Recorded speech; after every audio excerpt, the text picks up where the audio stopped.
हरे जी कृष्ण। माता जी, हरे कृष्णा। सॉरी, हरे कृष्ण। 11.12 दिवि सूर्ये सहस्रस्य भवेद् युगपत् उत्थिता यदि भा सदृशी सा स्यात् भा भासस्तस्य महात्मना भासस्तस्य महात्मना। जी माता जी। हरे कृष्णा, सबको दंडवत प्रणाम। देवी सूर्य सहस्रस्य भवेत् पदुत्थिता यदि भाः सदृशी सा शाद्भासस्य तस्य महात्मना। सदृशी सा स्यात् भासस्तस्य महात्मना भासस्तस्य महात्मना। जी माता जी। भादस्तस्य महात्मना। यदि आकाश में हजारों सूर्य एक साथ उदय हों तो उनका प्रकाश शायद परम पुरुष के इस विश्व रूप के तेज की समता कर सके। Hare Krishna. So let's do the shloka translation first. दिवि सूर्य सहस्रस्य, आकाश में हजारों सूर्य का, भवेद युगपत उत्थिता मतलब हो जाए एक साथ उदय, अगर हजारों सूर्य भी एक साथ हो जाए उदय, यदि बाह सदृशी सास्यात मतलब शायद ही प्रकाश के समान वह हो, भास्यात भासस्तस्य महात्मना भासस्तस्य महात्मना तेज उस विराट रूप परमात्मा का, मतलब कि अगर आकाश में एक साथ हजारों सूर्य उदित हो जाएं तो भी उन सब का प्रकाश मिलकर उस विराट रूप परमात्मा के प्रकाश के समान शायद ही हो, मतलब कि अर्थात नहीं हो सकता। हम इसको थोड़ा सा समझने की कोशिश करते हैं कि संजय यहाँ पे जो वर्णन कर रहा है वो ही वर्णन कर रहा है जो कि अर्जुन देख पा सक रहा है और जो अर्जुन बोल रहे हैं। तो वो विराट स्वरूप के तेज का वर्णन यहाँ पर हो रहा है इस वाले पर्टिकुलर श्लोका में। जो विराट स्वरूप है उसमें जो तेज है, जो प्रकाश है, उसका प्रकाश का वर्णन हो रहा है। प्रकाश देखा जाए तो प्रकाश नॉलेज है, प्रकाश जहां पर है, जहां नॉलेज है, वहां पे अंधकार नहीं है। ठीक है। सो कहा जा रहा है कि विराट जो स्वरूप जो है वहां पर ऐसा उसका कंपैरिजन हो रहा है कि अगर लाखों सूर्य भी एक साथ उदित हो जाएं तभी भी वो शायद ही भगवान के तेज को, जो अभी तेज हो रहा है, उसको शायद ही उसका कंपेयर कर पाए। मतलब ये पॉसिबल है ही नहीं। अब सूर्य को कंपेयर करते हैं भगवान के तेज से। सूर्य को इसलिए करते हैं कि जहां पर सूर्य होता है वहां अंधकार नहीं होता है, इसी तरह जहां कृष्ण होते हैं वहां माया नहीं होती है। जहां कृष्ण है वहां माया, एक ही चीज होती है, या तो कृष्ण है या माया है। ठीक है। एक ही चीज होती है, या तो अंधकार है या प्रकाश है, एक ही चीज होती है। तो मतलब कहने का तात्पर्य ये है कि एक ही चीज होती है। तो अब यहाँ पर जिस प्रकार से जब सूर्य है तो अंधकार नहीं, उसी प्रकार से जहां कृष्ण है वहां माया नहीं है। एनीवे, सो अब सूर्य से क्यों करें कि सूर्य जो है वो मटेरियल इस भौतिक जगत का है और हम इस भौतिक जगत की चीजों को समझ पा सकते हैं। पहले जो हुआ था, भगवान के जो अंगों का जो कंपैरिजन होता है वो कमल से होता है। तो कमल से इसलिए होता है कि ये कमल भौतिक जगत का है और हम कमल को बहुत ही सुंदर और कोमल मानते हैं। अभी आध्यात्मिक जगत की अगर कोई बातें होगी तो हमें वो समझ में भी नहीं आएगी, इसलिए हम जो भौतिक जगत से ही कंपैरिजन करते हैं। तो अंगों का कंपैरिजन कमल से होता है और वहीं पर तेज का, प्रकाश का कंपैरिजन सूर्य से हो रहा है। और कह रहे हैं कि सूर्य अगर हजारों भी एक साथ हो जाए तभी भी वो भगवान का जो कंपैरिजन है उसको जस्टिफाई नहीं कर पा सकते हैं। तो यहाँ पे जो प्रकाश है वहां सूर्य की गर्मी नहीं है। ये जो भगवान का जो प्रकाश हो रहा है उस प्रकाश में गर्मी नहीं है, उसमें सिर्फ तेज है। और यहाँ पे कंपैरिजन जो विराट रूप का हो रहा है वो ये कह रहे हैं कि विराट रूप में हजारों सिर है। जो यहाँ पे जो अर्जुन देख रहे हैं उसमें हजारों सिर है। ऐसा ही विराट रूप भगवान ने दुर्योधन के सामने भी एक विराट रूप का प्रदर्शन किया था, पर उस विराट रूप में सिर्फ एक ही सर था। वहां पे भी प्रकाश बहुत था, पर वहां पे भी प्रकाश की गर्मी नहीं थी। वहां पे क्या था? प्रकाश था पर प्रकाश की गर्मी नहीं थी। सो कहने का तात्पर्य यह है कि हजारों सितारे मिलके चंद्रमा नहीं बन जाते, हजारों चंद्रमा मिलके सूर्य नहीं बन जाता, और हजारों सूर्य मिलके भगवान कृष्ण नहीं बन पाते। ठीक है ना? तो ये कहने का तात्पर्य है कि कंपैरिजन हो जरूर रहा है, पर कहीं पर भी वो जस्टिफाई नहीं कर पा रहा है जो वहां पर हो रहा था। परंतु हमारी समझ के लिए जो हम समझ पा सकते हैं भौतिक जगत की चीजें, उन्हीं को लेकर उन्हीं का कंपैरिजन हम दे पा सकते हैं। ठीक है, सो ये है। अब ये जो ये प्रकाश है, जो भगवान के जो दर्शन है, ये एक्चुअली देवी देवताओं को भी नहीं होते, ये सिर्फ और सिर्फ शिव और ब्रह्मा को हो पा सकते हैं। और वो भी इसलिए क्योंकि उनका स्पेशल अरेंजमेंट किया गया है। और ऐसे नहीं है कि जैसे देवी देवता लोग जब प्रार्थना करते हैं तो डायरेक्ट भगवान के पास पहुंच जाए, उनके दर्शन कर ले, ऐसा नहीं होता है। देवी देवता जब प्रार्थना करते हैं तो ब्रह्मा के पास जाते हैं, फिर उसके बाद ब्रह्मा जो है वो जाते हैं, क्षीर सागर के तट पे खड़े होते हैं, और फिर वो प्रार्थना करते हैं, जिनकी प्रार्थना को सुनकर भगवान सुनते हैं। और मतलब जो क्षीर सागर में जो है विष्णु सुनते हैं, और फिर सुन करके वो तट पर आकर के फिर उनके प्रार्थनाओं को एड्रेस करते हैं। तो इस तरीके से होता है। एकदम डायरेक्ट सोच लें कि वो चले जाए तो वो भी नहीं होता। इसी प्रकार से हम जो अगर सोच लें कि हमारा कनेक्शन कृष्ण के साथ डायरेक्ट है, आलतू फालतू जो भी गुरु हैं ये सारे गुरुओं को छोड़ दो, उनको क्रॉस लगा दो और हम सीधे कृष्ण के पास पहुंच जाए, तो ऐसा नहीं हो सकता है। कृष्ण रेसिप्रोकेट करते हैं, परंतु प्रोसेस क्या है, वाया डिवोटी भक्तों, जो 7 टाइम्स डिवोटी हैं, जो उनके थ्रू होकर के तभी हमारी ग्रूमिंग हो पाती, तभी हमें समझ आ पाती है।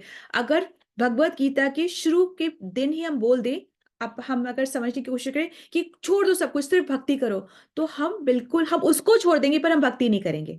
है ना? ऐसे होगा। हम उसको छोड़ देंगे जो ये बता रहा है, परंतु भक्ति नहीं करेंगे। परंतु अब जब हम शने शने धीमे धीमे प्रोसेस के थ्रू हो करके अब इतने श्लोकों के बाद हम पहुंच पा रहे हैं, तो हम ये समझ सकते हैं कि यस, किसी भी जो भी चीज हमारे साथ परेशानी हो रही है उसका हमें क्या करना है, हम सिर्फ भक्ति से ही भगवान को मना सकते हैं, या भक्ति से ही हम आगे बढ़ सकते हैं। और कोई तरीका है नहीं, सब शॉर्टकट है या टालने का प्रोसेस है, एक्चुअली का प्रोसेस नहीं है। सो ये हम धीमे धीमे इस बात को समझ पाते हैं। तो शिष्य कौन है, जो कि डिसाइपल कौन है, जो कि डिसिप्लिन में है, जो डिसिप्लिन में है और जो गुरु की बातों को फॉलो कर रहा है, वो शिष्य है। और गुरु कौन है? गुरु वो है, गुरु एक्चुअली अपने गुरु की सेवा कर रहा है, वो अपने गुरु की सेवा में है, यो भगवान के इंस्ट्रक्शंस को दूसरों में वितरण उसको कर रहा है। ठीक है, सिर्फ वो ही कर रहा है। वो ये समझ गया, गुरु समझ चुके हैं कि मानव जीवन कितना मूल्यवान है, इसलिए वो दूसरों को हेल्प कर रहे हैं। तो एक्चुअली कहा जाता है कि जो गुरु का पोजीशन होता है ना, वो जो सीट होती है वो खाली होती है। क्यों? क्योंकि वो एक्चुअली अपने गुरु की सेवा कर रहे हैं और वो अपने गुरु की सेवा कर रहे हैं, तो इस तरीके से जो सीट वो खाली होती है। तो गुरु वही है जो कृष्ण से मिलाए। गुरु को अपनी सेवा चाहिए ही नहीं। गुरु को क्या चाहिए? गुरु गुरु वो है जो कि कृष्ण से मिलाए। अगर वो कोई ऐसे नहीं कर रहा, अपनी सेवा में लगा रहा है, तो वो सही नहीं है। गुरु को कृष्ण की सेवा में लगाता है वही, मतलब शिष्य को गुरु जब कृष्ण की सेवा में लगाता है तो वो ही सच्चा गुरु होता है। ठीक है, तो अब आगे बढ़ते हैं। तो ये सारे जो कंपैरिजन है ना, कि ये हम सूर्य को, सूर्य नारायण भी हैं, सूर्य नारायण भी हैं एक्चुअली। वो सूर्य नारायण है, एनर्जी सारी कृष्ण की ही है, और सूर्य नारायण है क्योंकि यही एक ऐसे देवता है जिनको हम देख पा सकते हैं। ठीक है, जैसे हम अभी इस भौतिक जगत में इन देवता को हम देख सकते हैं और हम इनकी पूजा करते हैं। अब क्या है कि पर समझना ये है कि कृष्ण ही सब का मूल जड़ है।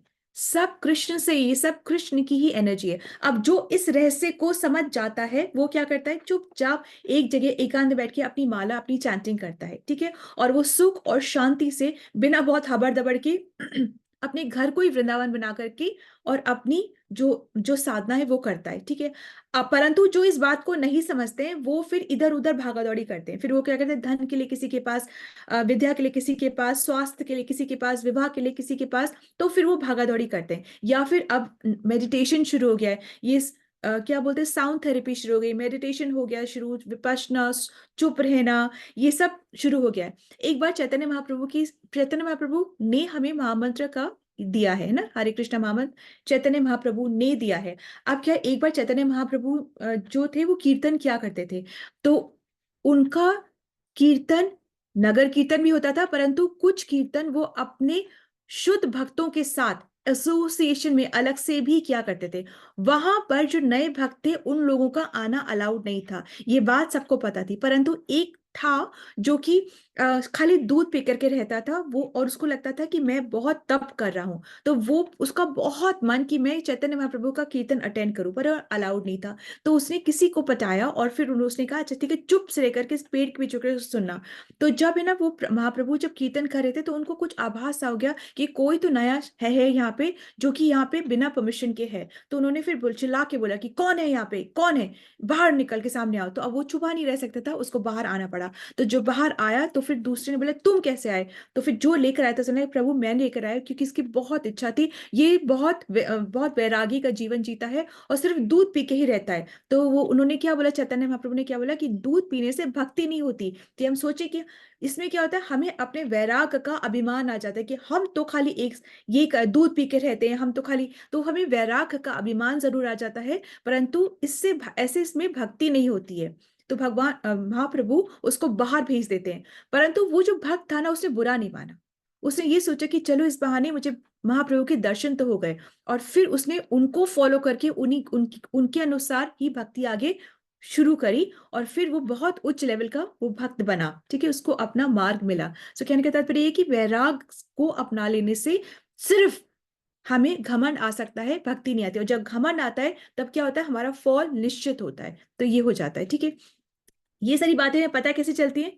हमें पता तब चली जब हमने भगवत गीता का अध्ययन डीपर लेवल में करना शुरू करा। ये सारी बातें भगवत गीता में है, परंतु हम तुरंत चाहें, अभी के अभी चाहें कि हमें समझ आ जाए, हमने पूरी भगवत गीता अभी समझ आ जाए, तो नहीं आता है। हर दिन धीमे धीमे धीमे धीमे, ये इतना मीठा रस है कि धीमे धीमे स्वाद लेने पे हमें समझ आता है। और अगर हम एकदम से करने की कोशिश करते हैं तो फिर वो हमें समझ आता है नहीं। ठीक है, सो अभी ना हम अभी तक क्या समझ के बैठे हुए हैं कि हम अपने देह के सुख को सर्वोपरि मानते हैं। ठीक है, पढ़ते कैसे हैं, जिस किससे जिस हम क्या बोलते हैं बच्चों को, ध्यान से पढ़ो, अच्छे नंबर आएंगे, फिर तुमको अच्छी जॉब मिलेगी, उससे क्या होगा, तुम्हारी जीवन कंफर्टेबल हो जाएगा।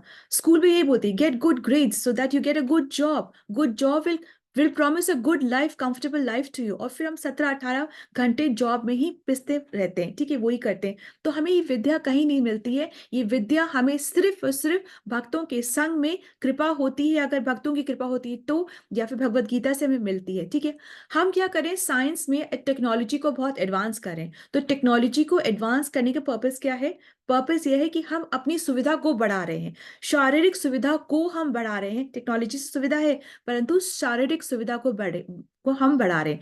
अब क्या होता है, यहाँ पे भौतिक जगत में हम अपने आप को केंद्र मानकर अपने लिए लाइफ को कंफर्टेबल करते रहते हैं, चाहे टेक्नोलॉजी से, चाहे अपने अपना मेहनत करके कंफर्टेबल करते रहते हैं, है ना, अपनी लाइफ को सक्सेस पाते रहते हैं, अपनी लाइफ को कंफर्टेबल करते रहते हैं। अब जो स्पिरिचुअल जगत है वहां पे क्या होता है, स्पिरिचुअल जगत में सब चैतन्य है, सब में मतलब क्या है, सब में जीव है, सब में वो क्या बोलते हैं उसको, कि सब में लाइफ है, सब में लाइफ है। वहां पर सब, यहाँ पे सब रुका हुआ है, जैसे स्थिर है, तो वहां पे सब चीजों में, सब में वहां पे लाइफ है। और वहां पे सब कुछ कृष्ण के लिए है, वहां पे सब कुछ कृष्ण सेंटर ऑफ लाइफ है। सपोजिंग से जैसे होता है ना कि अगर है ना हमें हमें ना एग्जाम में पहुंचना है और देरी हो रही है, ठीक है, एग्जाम में पहुंचना और देरी हो रही है, तो क्या है, वक्त उतना जितना लगना है उतना ही लगेगा, कुछ नहीं हो सकता। हो रही है तो भी कुछ नहीं हो सकता। बहुत वहां स्पिरिचुअल जगत में कैसे है, हमें अगर जैसे कृष्ण को गोपियों से मिलने के लिए जाना है तो समय कम हो जाएगा, फटाफट वो पहुंच जाएंगे। और अगर सपोजिंग कोई असुर आ रहा है, उसे नहीं मिल रहा है, तो समय बड़ा हो जाएगा, फिर वो जग डिस्टेंस बड़ा हो जाएगा, वो नहीं मिल पाएगा। ठीक है, तो ये सब होता है। अब उनको अगर कोई फ्रूट खाना है तो ट्री अपने आप नीचे झुक जाएगा। वहां पे क्या, एक दूसरे की मन की बात जानते हैं और उसी तरीके से रिस्पॉन्ड करते हैं। यहाँ पे कोई पेंसिल वेंसिल ऐसी कुछ है, अगर पेन पड़ा हुआ है तो मुझे लिखना है, दूर है तो पेन चल के नहीं आ जाएगा, ठीक है, मुझे ही चल के जाना पड़ेगा। परंतु भौतिक स्पिरिचुअल जगत में ऐसा नहीं होता है, वो मन की बात को जानते हैं, भापते हैं, समझते हैं। उसी प्रकार से कृष्ण को सेंटर बना के सारे काम चलते रहते हैं, सारे काम इस तरीके से चलते रहते हैं। तो वहां पे लाइफ कंफर्टेबल हो रही है कृष्ण के लिए, यहाँ पे लाइफ कंफर्टेबल हो रही है हमारे अपने लिए। हम यहाँ पे क्या प्रोसेस है, यहाँ प्रोसेस है आए, मी एंड माइन। मैं खुश, मेरा परिवार खुश, बच्चे खुश, बस बाकी कुछ भी हो हमें मतलब नहीं है। तो ये प्रोसेस हो गया आई मी एंड माइन का। फिर क्या हम अपने आप को सोचते हैं कि मैं ये आई एम दिस बॉडी। तो बॉडी से जो भी चीज हमको कंफर्टेबल करती है हमारी बॉडी को, हम वही करते हैं। फिर हम क्या सोचते हैं, हम सोचेंगे I am Indian, I am a CEO. मतलब मैं क्या हूं, इस चीज पे हम, इसी चीज को हम सजा कर रखते हैं। हम उससे आगे बढ़ नहीं पा सकते हैं, ठीक है। सो सो कहते हैं जो भगवान का जो स्पिरिचुअल जगत जो है ना, वहां पे ये सब चीजें तो हो ही रही हैं। तो उनका स्पिरिचुअल जगत जो जो सराउंडेड है, वो प्रकाश के समुद्र से सराउंडेड है। वहां इतना प्रकाश है। प्रकाश कितना फैला हुआ है, 50 करोड़ योजन लंबा है उनका प्रकाश। इतना प्रकाश फैला है। और ये प्रकाश आ कहां से रहा है? भगवान के नाखूनों से ये प्रकाश आ रहा है। ये मतलब कितना सोचे हम जितना जहां तक सोच पाएंगे, उनका ऑपुलेंस और बढ़ जाएगा। और भगवान भी नहीं सोच पा सकते हैं, क्योंकि भगवान भी जितना सोचते हैं, सोचा उनका उस और नेक्स्ट ऑपुलेंस आ जाता है। तो ये बहुत बड़ा विशेष, बहुत बड़ा शक्ल है, ठीक है। तो ये जो ब्रह्म जो जो ये प्रकाश है, उसको एक्चुअली ब्रह्म ज्योति कहा जाता है। तो ब्रह्म ज्योति में आते कौन है? जो निराकारवादी, जो ब्रह्म ज्योति पर कॉन्सेंट्रेट करते हैं, वो यहाँ पे आते हैं। जो भक्ति नहीं, परंतु ज्योति पर कॉन्सेंट्रेट करते हैं थ्रू डिफरेंट मीडियम्स, चाहे वो योगा से हो, चाहे वो किसी भी तरीके से हो, उस पर कॉन्सेंट्रेट करते हैं, तो फिर वहां तक पहुंचते हैं। असुर लोग जो होते हैं ना, असुर जो होते हैं, जिनको कि भगवान गति प्रदान करते हैं, वो भी यहीं पर आते हैं। तो यहाँ पे क्या होता है आने के बाद? यहाँ पे ये होता है कि जीव को अपनी ही खबर नहीं होती, तो दूसरे जीव की कैसे खबर हो? वहां पे कोई कष्ट नहीं होता है, ठीक है। कोई ना आध्यात्मिक खबर है, ना भौतिक खबर है, ना खुद की खबर है। वहां पे ब्रह्म ज्योति में बस वो घूमते रहता है, जीव घूमते रहता है, घूमते रहता है। और फिर जब वो, अब वो जीव का जो बेसिक नेचर क्या है कि कुछ ना कुछ करते रहना। तो जो कुछ होता ही नहीं है, तो ही वो जो जीव होती है बोर हो जाती है और वापस नीचे फेंकी जाती है, वापस नीचे आ जाती है, ठीक है।